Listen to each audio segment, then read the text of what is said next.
and welcome to the Wonderful Lesbian Wives Book Club podcast, a podcast where we read lesbian literature and you sit there and take it. My name is Lauren, and I love stage managing, Nintendo games like Pokemon, and I love being a big fat lesbian.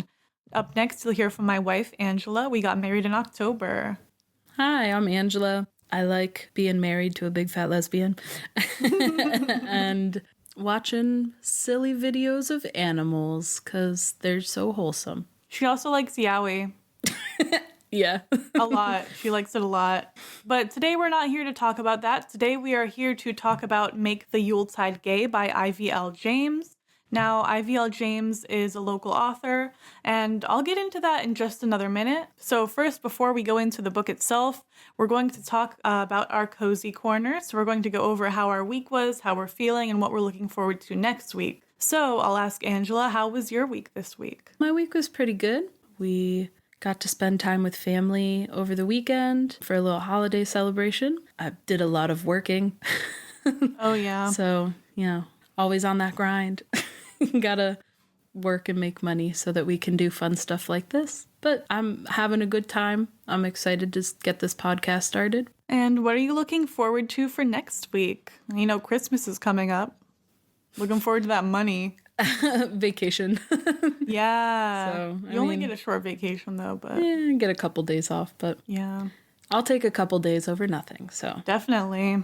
And I'll answer how my week was. So I went to work, and it was pretty laid back because everyone's, leaving for Christmas. So I was also about to leave for Christmas. We went to a Yule celebration. I've been doing stage managing. As I said, I'm working on a show for the local community theater in Southern Maryland, and I think it's going really well so far. Everyone's learning their lines and getting their blocking down, so it's going pretty well. What I'm looking forward to for next week is, of course, getting money from Christmas, seeing my family, hopefully seeing some friends. And I think that it will be a really nice week. I have some plans for New Year's as well to see some people that I know pretty well, but not super duper well. So I hope to grow closer to them as well.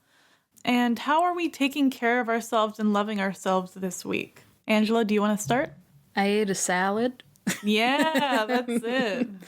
Trying to make some healthier choices. And then I built some Lego sets. I got the bugs, and so far I've built a butterfly and a praying mantis. And now I have to build the Hercules beetle. I also built a Pokemon center, and they move, and it's very cute. Oh, that's adorable.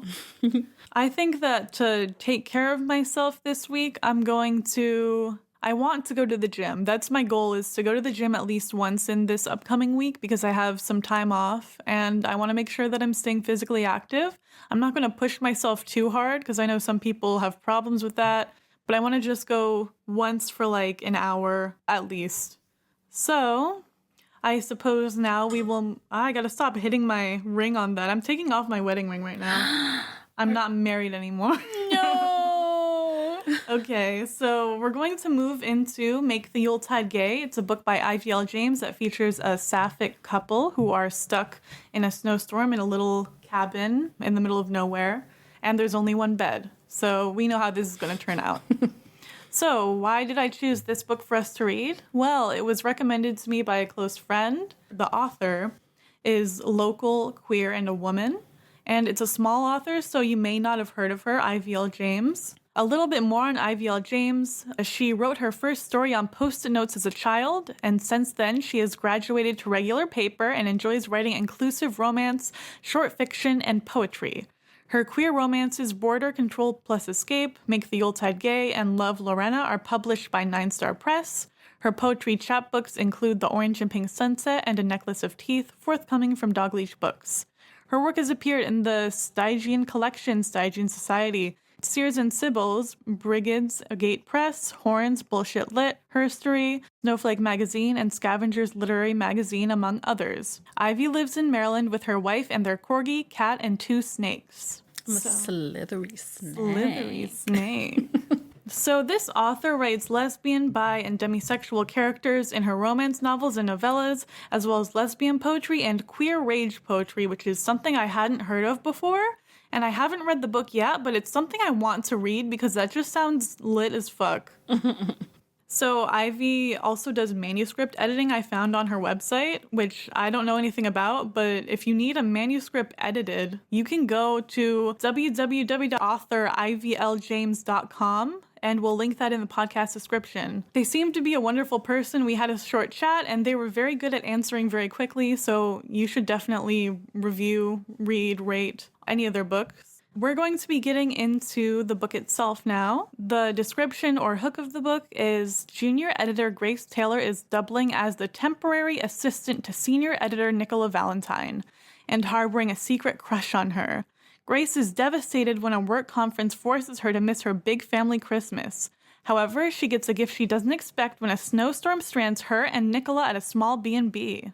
Nicola has no idea how to handle sharing a room with her gorgeous, vibrant assistant. As she learns to share her heart as well, her fear threatens the blossoming relationship. Can she let Grace in, or will Nicola's past sabotage her chance at happiness? The book can be found on Apple Books. It's an ebook, and we will link that in the podcast description as well. But I'm not going to sing its praises too early since we haven't gotten into the book, so I'll just begin describing the first chapter called Good Sir, That's a Lot of Snow. Now, going into it, it begins with the sentences, Grace Taylor, junior editor at Pembroke Press, had doubled as a temporary assistant to senior editor Nicola Valentine for 2 weeks now.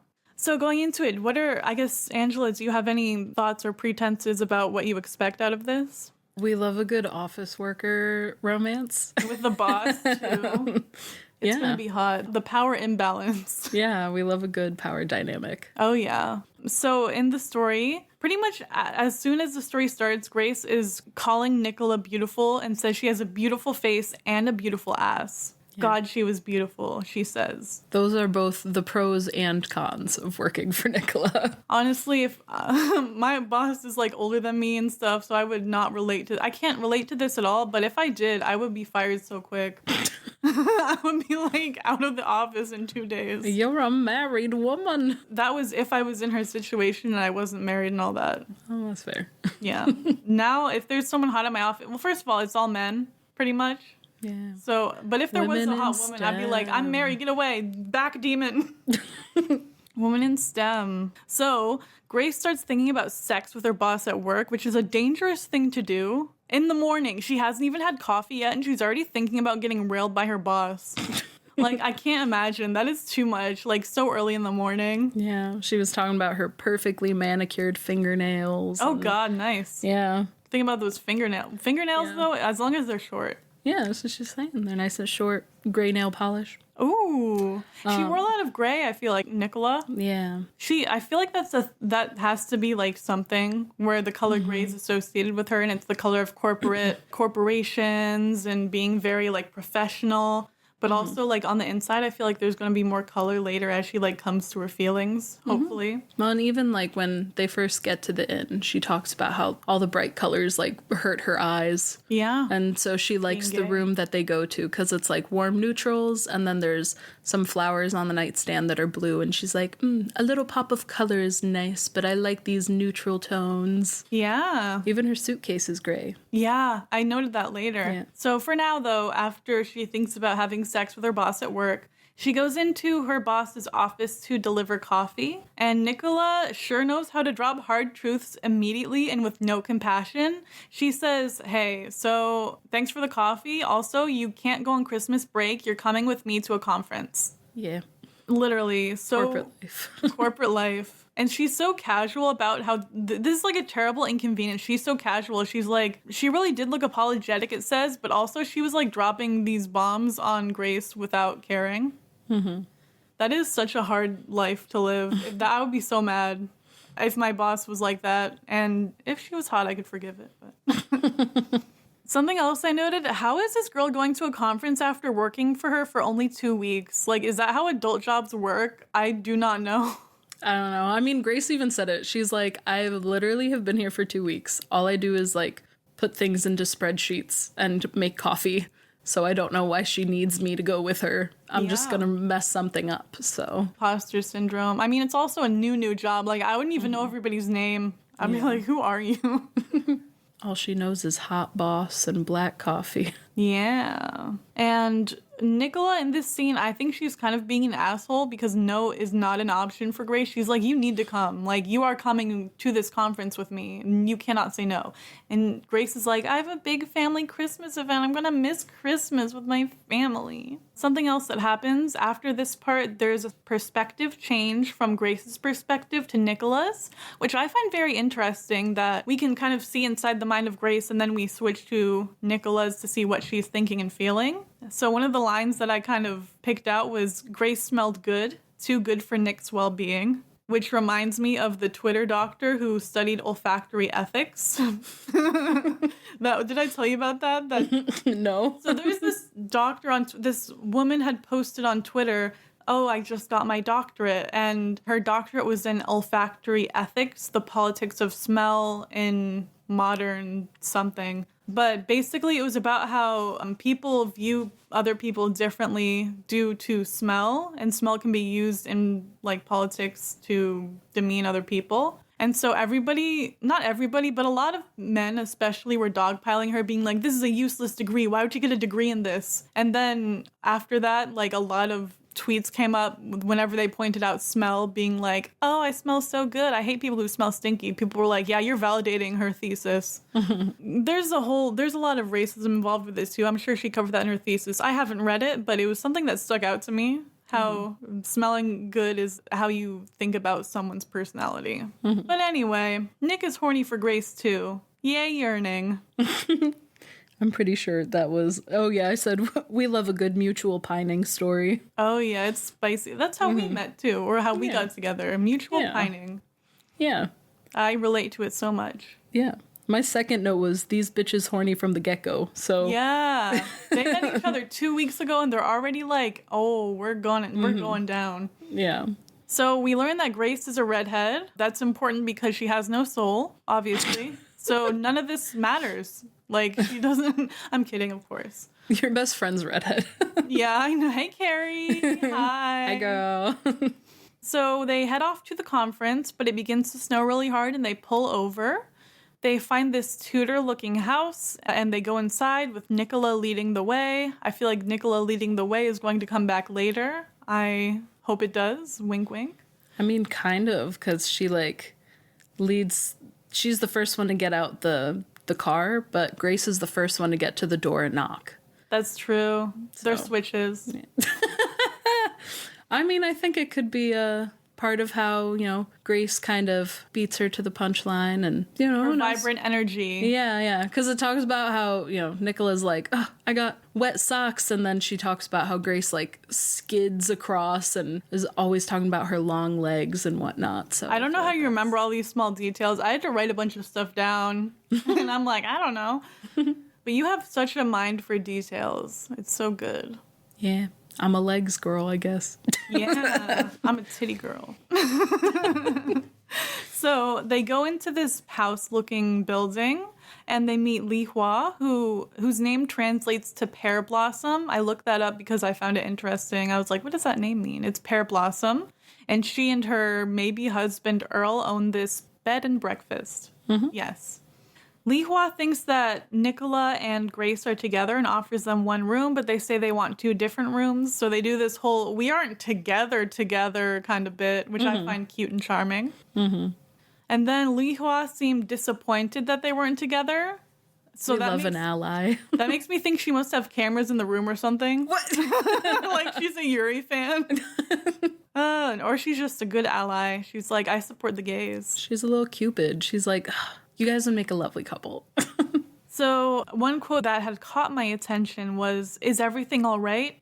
Grace voiced the same concern with considerably more compassion in her tone than Nick would have had. So, we have a grumpy stoic top. That's just what I need to see.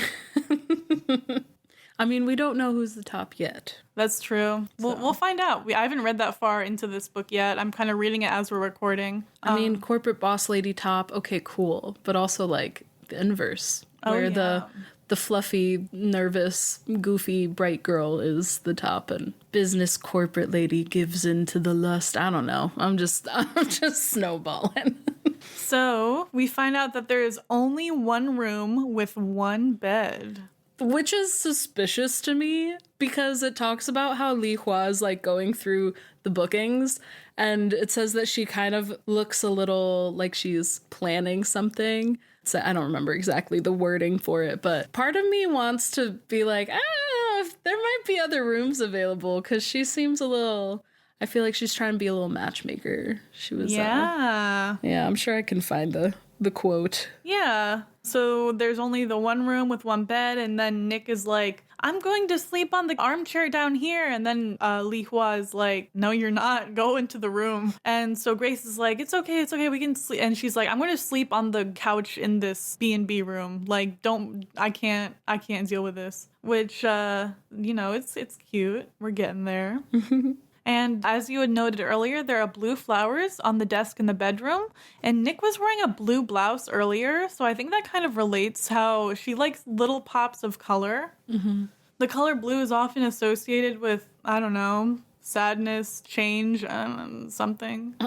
But I feel I'm not a lit major. I never was. But she does like pops of color. She likes cute little things in her life, but she still maintains this corporate exterior. I feel like while she has like the neutrals of the room kind of represent what she's like, she has like little pops of color, which are her inner self breaking through and showing on the outside. So right now we only have a little bit of that in these tiny little flowers, but hopefully later we'll get to see more of that. Yeah, I also feel like with Grace, she talks about like how she's bright and like she has this like strawberry blonde hair. So, and she's tall. She's like 5'10" or something. So she's hard to miss.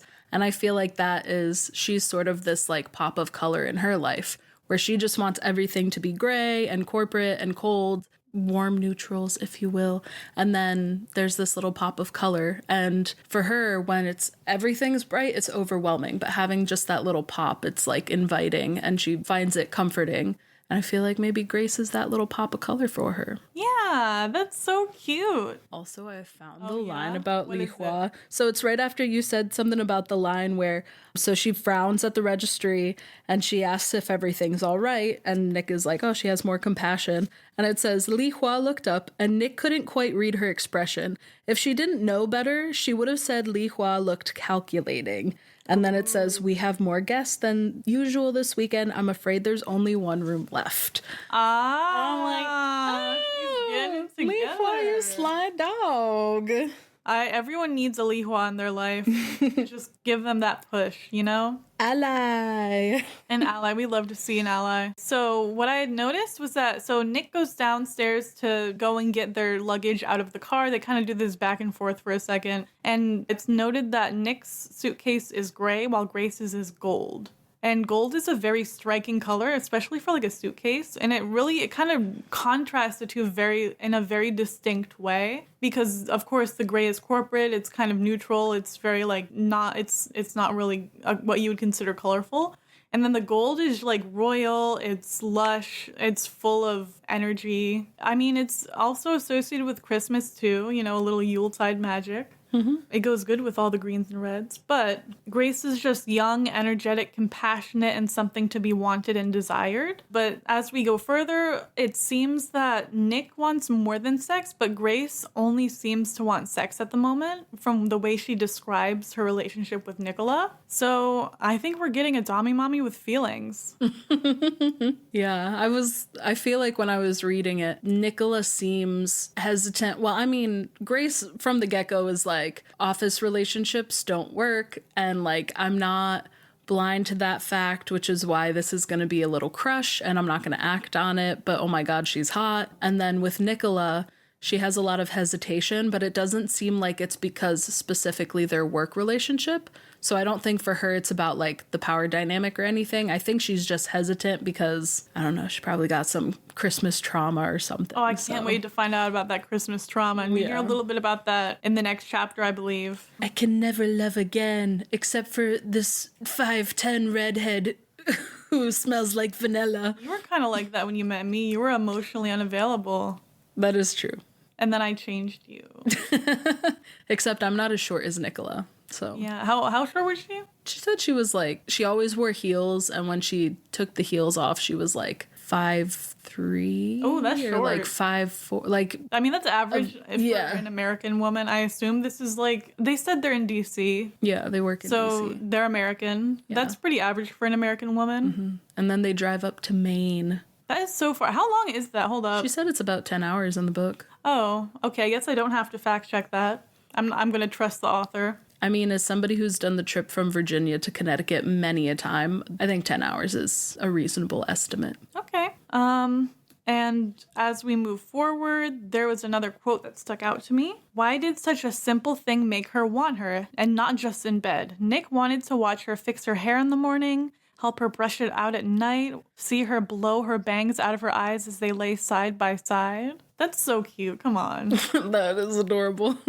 But I feel like Grace might be after something else, and that might cause some friction between them. Yeah. And I mean, she does talk about how she is sexually attracted to her. So, but it's not the only thing. Like, she's like, I want that part of it, but I also want what comes after, which is like the cohabitating and, having those gentle moments afterwards, staring into each other's eyes. Yeah, so I feel like, though, if all Grace wants is a one-night stand, which it could be true, it could not be true, it might be a problem. Yeah, that's true. Yeah. I also think part of it is that I don't think she knows her well enough to start developing that like emotional side of a relationship. And I think that maybe Nicola's not necessarily that she has a crush on Grace. I mean, obviously she does. She be yearning. But I think that's just what she is looking for in a relationship. And she knows that that's what she's looking for. She wants that like emotional intimacy, not just physical intimacy. And she is older. So she has, I think she's like, 7 years older or something like that. I don't know. But I think it's just one of those things that's like, has more experiences. And so she knows what she's looking for in a partner. But she's holding herself back because pretty young girl and innocent, naive. Yeah. And so she's like, I don't think it's necessary. I think she's just sort of projecting that onto Grace. Yeah. Whereas Grace is a bit younger. And I think for her, she's just like, my boss is hot and I imagine these things, but I don't think she lets herself see further than that because it's my boss. Yeah. She's like, it's my boss. A relationship wouldn't even be possible, but I can at least, have a sexy thinking moment. Yeah, yeah. She's like, is not as in control of those thoughts because she's like, can't think about that at work. Oh, she does think about it at work. Oh, she does, definitely. But she realizes she's not supposed to. She's on the clock. On the clock. The boss makes $1 when I make a dime, so that's why I fantasize about fucking my boss on company time. Yeah. I also want to integrate something into this podcast called the Spice Meter, where we will rate how spicy each chapter was on a scale of 1 to 10, with 1 being like, this is very Christian, Mormon. No spice. No spice at all. Maybe some fluff. And then 10 being, I had to read this with one hand. So, what do you think for this chapter? I think it was really good at setting the anticipation because they do kind of talk about the fantasies a little bit and each other's images in their head. And when Nicola comes back from getting the suitcase, Grace is in the shower and she talks about how she's like, I'm not even going to think about what's going on in there. And so I think that's sort of setting that anticipation for it. I mean, it's not anything that explicitly happens, but she is very explicit in her thoughts. So it does get a tiny bit descriptive about what Grace wants to do to Nick. Mm-hmm. So I think for that, I would give it like a 5. That's what I was thinking. It's pretty like 5. Middle of the road, like a solid 5. Yeah. So I'll have a few questions just to wrap us up. How are we liking the book? What do you think? I think it's cute. It's really cute. I feel like it's good for the holidays because, it's around Christmas season, which is where we're at right now. Like 2 more days till Christmas. Oh my God. I have presents to wrap. Oh, I make you wrap them all. That's all good. I like it. Just a side note, all of our wrapping paper is coordinated. So that way I remember who the presents are for. She's very organized. So you have your own wrapping paper. Each of your siblings have their own wrapping paper. And I do have enough for a paper for your mom and one for your dad and then one for our friends. Wow, that's a lot. I'm dedicated. She's very organized. I lost my train of thought. What were we talking about? How are we liking the book? Oh, it's cute. I think it's I cute. think it's adorable. Yeah. It's is it highbrow Shakespeare? No. Does it Want it though? No. No. Does it make me giggle like a little schoolgirl? And I think it's cute and I can't wait to see what happens next and I want to keep reading. Absolutely, yes. Yeah, I agree. I think that it's a little one-shot Christmas, Yuletide, kind of cute, sexy. It's really nice. It's very easy to read. Mm-hmm. And I like that about a book. I honestly prefer books that are easy for me to read. Not in the sense that, it doesn't use SAT words, but in the sense that I'm having a lot of fun and I'm going through the pages and time flies by when I'm reading it. Yeah, and it is pretty short. The chapters aren't super long and it is an ebook and the pages are pretty condensed. Yeah, like there's not a ton there. So it is a quick read. I think it only took me a couple minutes to read the first chapter. It's like 8 pages. Yeah, that's something I didn't like as much was that it was so short. I do like a little more build up, but I think we're going to get some of that. We got time. Yeah. Nicola was like, it'll just be one night. I'll sleep on the couch. It's fine. I'm like, girl, a blizzard in Maine is not going to be one night. They went down the janky little side road and they're like, oh, well, tomorrow morning the roads will be plowed and salted. And I'm like, will it? Will it? Oh. This is a lesbian romance novel. I don't think it's going to be. Oh, yeah. I'm excited. Yeah, I think it'll be cute. What about this spoke to your own life experiences? I mean, you already said it. Like the emotionally unavailable. I've been through it. I'm not ready to give my heart to someone else. And then like the person who's sort of their light. Yeah. I don't know who I relate more to, if it's Nick or Grace. I feel like as we explore the characters a bit more, I'll decide. Mm-hmm. But I'm 25. I'm still pretty young, energetic, also naive. I wouldn't say innocent. I am a certified pervert, but... A certified freak. 7 days a week. Wet ass P word. Make that pull-out game weak. In the wise words of... Ben Shapiro. I hope he listens to this. I don't think he will, but wishful thinking. Yeah, one day he'll be like, this degeneracy. Someone's going to @ Ben Shapiro. You're going to post this on my Twitter or whatever. And he's going to roast us and we'll go viral. I don't know. That would be nice. So what about this made you think about something outside of your own experiences, something out of your comfort zone? I mean... I think Nicola is very much like she puts work first and sort of uses work as an escape from like having to feel things. Can't be me. And I very much am not that person. Like I want separation between my work life and my personal life. And I think that there's a time for each of them and that those times shouldn't necessarily bleed together. That's definitely, I mean, you already know. I'll call you on my way home and I will rant about some of the crazy ass customers that come in. That people are just a little unhinged, but you know, I do like my job. I like customer service, but I'm still gonna rant about it. But then when I come home, I want my time to be spent with you and focused on you, and I don't want to think about having to go into work the next day. Like, I just want to enjoy my time while I've got it.